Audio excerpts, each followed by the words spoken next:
My name is Sophia, and for the longest time in my life, I truly believed that if I loved my family hard enough, stayed reliable enough, quiet enough, and helpful enough, one day I would finally feel like I belonged. But families have this painful way of teaching you that sometimes your role is not to sit at the main table, but to remain in the shadows so that the spotlight stays perfectly on the chosen ones. I grew up in a beautiful suburban house with a perfectly manicured lawn, white picket fence, and a driveway that always had two shiny cars. From the outside, we were the ideal family. We took annual vacations to sunny beaches, sent out coordinated Christmas cards every December where everyone wore matching sweaters, hosted big Thanksgiving dinners with laughter echoing through the halls, and posted happy family photos on social media that collected hundreds of likes. My older brother Ryan was the undisputed golden child. Tall, athletic, charismatic, the one who scored winning goals in soccer matches while Dad cheered the loudest from the sidelines. My younger sister Emma was the little princess. Bubbly, extroverted, always with a smile, Mom's favorite shopping companion, and the one who could charm her way through any situation with her infectious energy. And then there was me, the middle child, Sophia, the quiet one, the serious one, the reliable daughter who brought home straight A's without much fuss, helped with household chores even when no one asked, remembered every birthday and anniversary, organized family events in the background, and never created any drama. Mom had this particular way of complimenting me that always carried a hidden sting. She would say with her perfectly rehearsed, tight smile, "Sophia is so mature for her age, isn't she?" On the surface, it sounded like praise, but I could always hear the disappointment underneath. "You don't sparkle like Ryan. You don't light up every room like Emma. So just stay useful, stay quiet, stay in the background where you don't disturb the perfect image we have created." Despite all this, I loved them with my whole heart. I showed up for every single family event, birthdays, holidays, hospital visits when Dad had his knee surgery, even late-night drives to pick up Emma from parties. I thought that consistent loyalty, effort, and quiet support would eventually earn me a real, warm place in the family. But I slowly learned that in our house, love always came with unspoken conditions. You must fit the mold, never question the family hierarchy, never outshine the favorites, and most importantly, keep the peace by making yourself smaller whenever required. When Ryan announced his engagement to Lauren during one loud and festive family dinner, the entire house erupted with joy. Champagne bottles popped loudly, Mom cried happy tears while hugging Lauren. Dad slapped Ryan on the back with so much pride that his face glowed, and Emma was already taking videos for Instagram. The wedding was planned as a grand destination event in Bali. Luxurious villas overlooking white sand beaches, turquoise ocean waves, private infinity pools, sunset ceremonies, and five-star resort experiences. It was exactly the kind of dreamy, romantic wedding I had secretly fantasized about since I was a teenager, flipping through bridal magazines alone in my room at night. Despite the exclusion I had felt growing up, in that moment I felt genuine happiness for my brother. I really did. So I offered my help immediately and enthusiastically. After all, I had spent years building a successful career in event marketing. I knew how to manage timelines, negotiate with vendors, create beautiful mood boards, and handle logistics smoothly. At first, they accepted my suggestions politely. I stayed up late for many nights creating detailed Pinterest boards with color palettes, researching top photographers and videographers in Bali, suggesting eco-friendly flower arrangements that matched the tropical theme, and even curating a personalized playlist that mixed Ryan's favorite childhood songs with romantic modern tracks that he and Lauren would love. I sent everything neatly organized to the main family group chat. For the first few weeks, I received short replies like, "Looks nice," "Sof," or "Will consider it." Then the responses slowly dried up. One morning, I woke up to discover that a new group chat titled Bali Wedding Planning Exclusive had been created. I was not added to it. When I casually asked Mom about it during our weekly phone call, she laughed it off in that light, airy tone she always used when she wanted to avoid any real conversation. "Oh, honey, it's just all the small logistics. You are so busy with your important projects at work these days. We didn't want to burden you with every little detail, sweetheart." That word, burden, stayed lodged in my chest like a sharp splinter that refused to come out. As the months passed, the exclusion grew more obvious, more deliberate, and increasingly painful. Social media became a daily source of quiet hurt. There were photos of Mom and Emma flying business class for dress fittings in Singapore, videos of Ryan and Dad on their special father-son bonding trip to Bali to finalize the beach venue, group pictures of the entire bridal party laughing by the pool with coconut drinks in hand, candid shots of cake tastings and flower trials. I was absent from every single one. When I gently mentioned this during a Sunday family call, Mom let out a long sigh. Sophia, you know how you tend to get anxious in big, noisy crowds and high-energy environments. Ryan and Lauren want their day to be completely stress-free and filled with only positive, joyful vibes. It's better this way, my dear. You understand, right?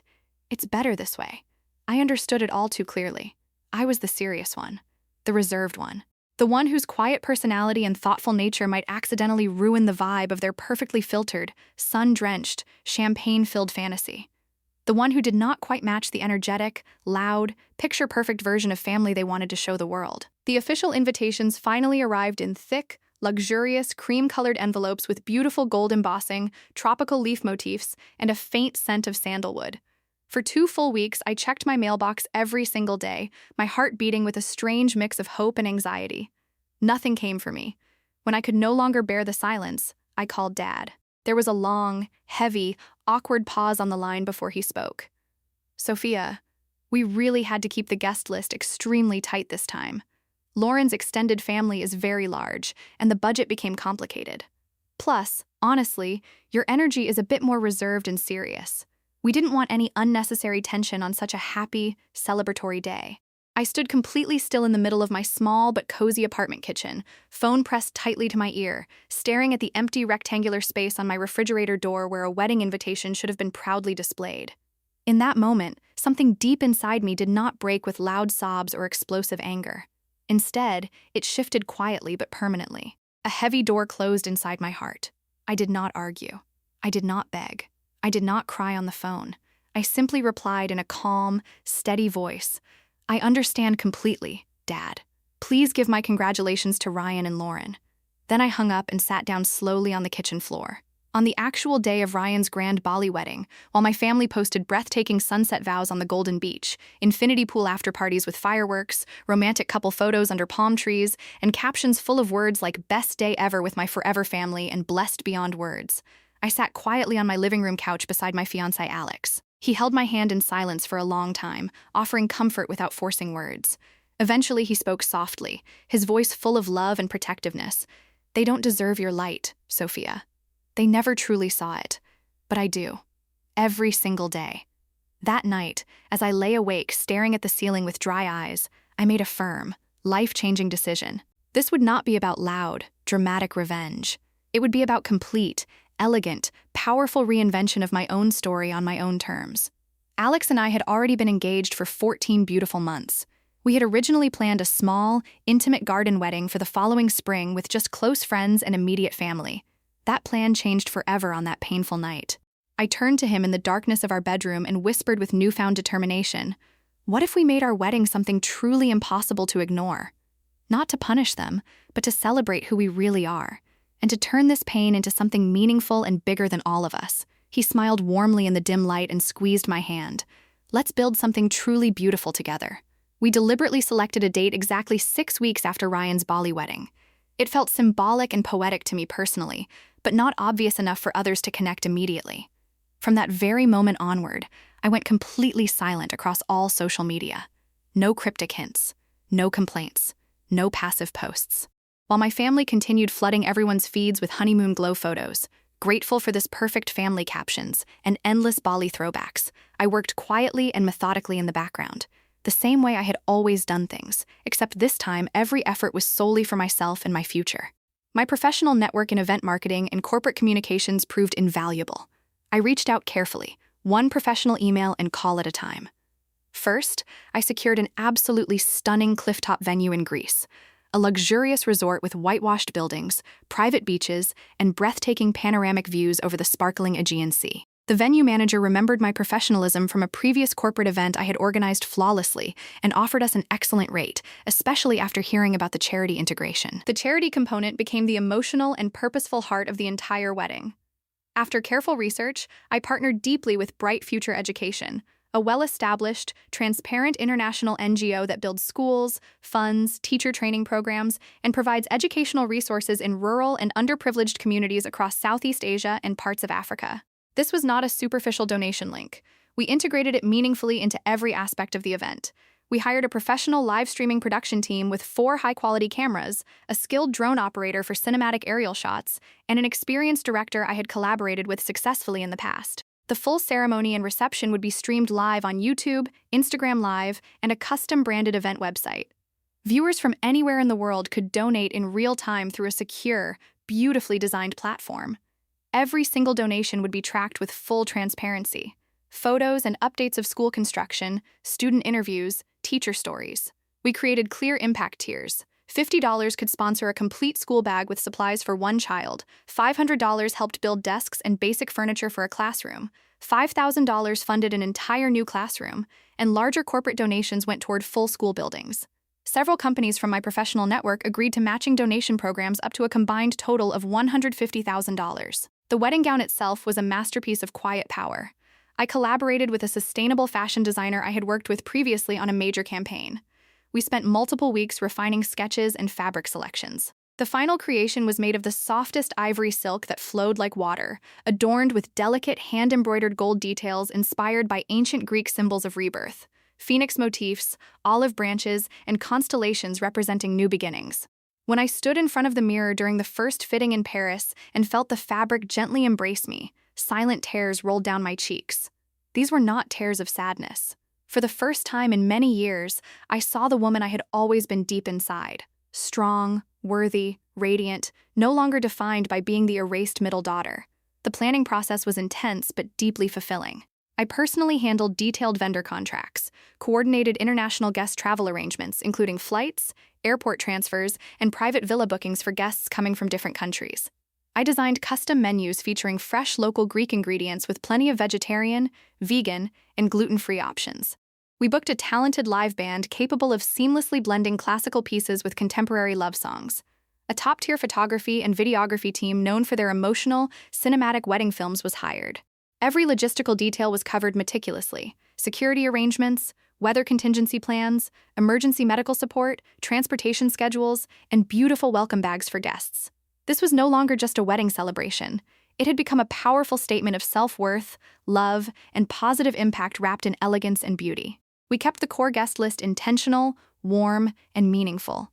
Longtime friends who had truly stood by me through difficult times, respected colleagues who valued my work, Alex's loving and inclusive family who had always made me feel welcome, and a small selection of industry contacts who were genuinely excited about the charity mission. Not a single invitation was sent to my birth family. That choice carried pain, but it also brought a profound sense of liberation and self-respect. The online buzz began to grow naturally through my subtle professional connections. A well-respected fashion and lifestyle blogger posted tastefully about an upcoming mysterious clifftop coastal wedding with a powerful charitable purpose. A prominent digital magazine featured a short, intriguing mention. Hashtags such as #AegeanPromise and #WeddingWithPurpose started appearing more frequently. Several brands reached out offering sponsorships for flowers, eco-friendly decor elements, and even custom jewelry pieces. Everything felt organic, aligned, and meaningful rather than forced. Throughout this entire period, my family remained completely unaware of what was unfolding.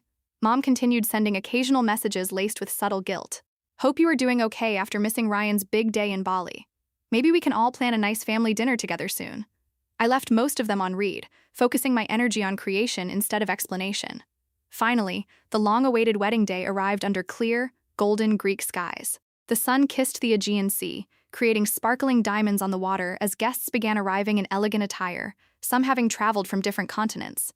I stood alone for a few quiet moments in a beautiful room overlooking the dramatic cliffs, my gown shimmering softly in the morning light. Alex walked in, his eyes filled with pure love and pride. "Are you ready, my love?" he asked gently. I smiled with more confidence than I had ever felt, more ready than I have ever been in my entire life. The cameras began rolling professionally. The live stream went public with the title, "The Aegean Promise," a celebration of love and learning. Soft, emotional acoustic music filled the air as guests took their seats. When I walked down the beautifully decorated aisle lined with cascading white flowers, olive branches, and delicate lanterns, the internet lit up globally. Someone quickly connected the dots using an old family photo. Comments poured in rapidly. "Wait, isn't this Sophia? The sister they didn't invite to the Bali wedding? She turned her pain into something so beautiful and meaningful." Real-time donations began flowing in immediately and generously. Later, during the golden hour reception, as the sun painted the sea in breathtaking shades of orange, pink, and purple, I stood up to give a short but heartfelt speech. My voice was steady and warm.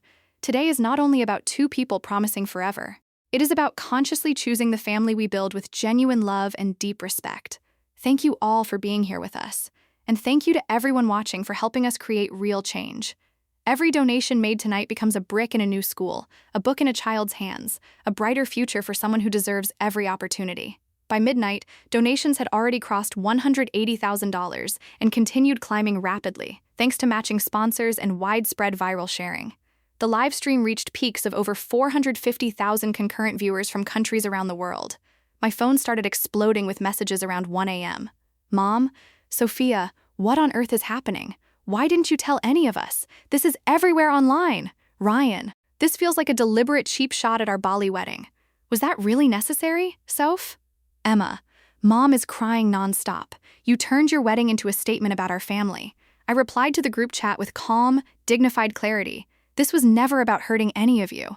This was about me finally celebrating the life, the love, and the purpose I truly deserve. My door remains open if you ever decide to walk through it with real respect and love. But respect is earned through actions, not demanded after years of exclusion. The following morning, major news outlets, wedding blogs, and lifestyle platforms picked up the story enthusiastically. Woman excluded from brother's luxury Bali destination wedding hosts stunning global charity event in Greece. Raises over $650,000 in first 24 hours alone. The coverage focused beautifully on the elegance of the event, the powerful charitable mission, the quiet strength of the bride, and the inspiring message of turning personal pain into positive global impact. There was very little emphasis on bitterness, only on redemption and purpose. 3 days later, my parents unexpectedly showed up at our temporary private villa in Greece before we departed for the honeymoon extension. They looked tired from the long journey, carrying flowers and tentative expressions. Sophia, we had no idea you had been feeling so deeply excluded and hurt. Mom began, her voice cracking with emotion. We thought we were simply protecting the joyful atmosphere of Ryan's day. I looked at them both calmly, the gentle Aegean breeze playing with my hair. You knew enough. You made deliberate choices to erase me from the picture because I didn't fit the vibe. I still love you as my family, but I have learned to love and protect myself and my peace even more now. You are welcome to visit when you are truly ready to see me and accept me as I am, not when the eyes of the world force you to acknowledge my existence. They left much quieter and more reflective than when they had arrived. Ryan called me several weeks later, his tone noticeably awkward and subdued. A lot of people at my workplace keep asking about your wedding in Greece. It looked absolutely incredible. The charity work you did, it's impressive. I smiled softly. It was healing in ways I cannot fully describe. Emma reached out a few months later through a longer message, quietly admitting that behind the perfect Bali filters there had been hidden stresses, arguments, and family tensions. You looked so peaceful, confident, and powerful in all those Greece videos. I want that kind of inner peace for myself too. Forgiveness is not always a single grand moment. It is often a slow, careful journey with clear boundaries. I have maintained those boundaries firmly while leaving space for genuine change. The charity partnership has since resulted in 4 complete new school buildings and direct support for hundreds of students and teachers. Alex and I are happier and more connected than ever before. My chosen family, the people who truly see and value me, surrounds us with authentic warmth and support. I did not burn any bridges out of spite or revenge. Instead, I constructed a far stronger, more beautiful bridge rooted in self-respect and purpose, and I invited only those who were willing to cross it with genuine respect. The deep silence and exclusion they once gave me, I transformed into a clear, powerful voice that reached thousands around the world and created tangible, positive change. Sometimes the most elegant and powerful response to being deliberately erased is to create a life so full of light, love, and meaning that the entire world cannot help but see you shining brightly. And that is exactly what I finally did.